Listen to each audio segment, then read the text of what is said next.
Particularly with bodybuilding, there's a lot of people that get swept into body dysmorphia through comparison to others. It can get pretty toxic. So, what recommendations do you have for bodybuilding with a healthy mindset? Oh, that's a really good question. So, a couple of things. One is that no matter how hard you squint at the Instagram picture, you're not going to get some other person's genetics. And genetics is the number one reason why people look like they do. Another reason is you have no idea who's taking a moderate amount of anabolic steroids in a safe manner or they're coordinated with a physician, or who's taking insane amounts so will be dead in 3 weeks. You have no idea. You're like, oh, that guy looks cool. Why don't I look like that guy? 3 weeks later, he's dead from too much drug use, and you're like, oh, thank God I didn't look up to that guy too much. So everyone's on their different path. They're training differently. They have different genetics. They're taking different drugs. And at the end of the day, you have no idea what combination of variables are going in there. If you start comparing yourself to that person, what exactly is it that you're comparing yourself to? Like, of course you're going to look differently. And then you say, okay, I'm not comparing myself. I know people are different. So what does that mean I have to do as far as how do I relate to my own body? Well, for your own body, you just have to try to make it look as good as you can, which means that week to week, month to month, year to year progress is what you focus on for yourself. Like, I don't so much, it used to bother me a ton. It doesn't bother me much anymore that other people have more impressive physiques than me. What I care about is how is my physique doing over the weeks and months and years. And if my physique is improving, geez, but that's really all I can do. What else am I supposed to do? Wish myself into somebody else's physique?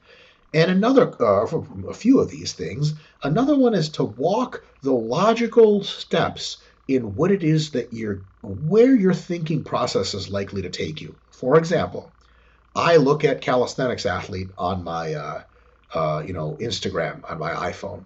And calisthenics athletes, a lot of times, they look like men's physique competitors. They're just like essentially what every guy wishes they looked like. I look at these guys and I'm like, I feel bad about how I look. Okay, fine. And then what? Where are you supposed to go next with that? I don't think anyone's really ever thought it through. Not anyone. A lot of people just haven't thought it through. They're like, oh man, they see this person looks great. They look in the mirror, they don't look great. And they're like, that sucks. Okay, fine. Think that thought. Now pause. Now what? What is the utility of that thought? I said, well, it motivates me to train. Bullshit. The fuck out of my face. Training motivation comes from seeing yourself improve little by little on your way towards a goal. A goal that's your goal for you, a better version of you. That's that real fire, that long-term shit that keeps you going. Hating yourself as a form of motivation is the shortest fuse in the world. I've seen so many people do that and burn right the fuck out of the sport. I've been training with weights for 23 years or something like that. I still love the shit. Why? Because early on, I was like, I'm going to do me. I want to get as good as I can get for me. I don't give a fuck. Like, even when I have super low percent body fat, just because of my body shape, I have a big gut. I just have a pooch. Like, there it is. All right. Do I wish I didn't? Sure. But, like, I'm not 8 years old, so I don't, like, wish for the tooth fairy to come, and I don't wish for my gut to disappear. It just is what it is, and all I'm trying to do is make myself a better version of me. And also, I realize that if I have negative thoughts, I'm going to keep all these negative thoughts if they're useful. So if, like, someone tells me, look, if you have more negative thoughts, when the aliens come to attack the Earth, you'll be able to take the negative thoughts and turn them into a gun and shoot them and save everyone. I'll be like, great, I'll take all the negative thoughts I can. But if someone's like, okay, just kidding, that's bullshit, it never happens, what is the value of negative thinking? What is the value of you looking in the mirror and saying, I hate myself? None. You're just having a bad time. It's just giving you a bad time.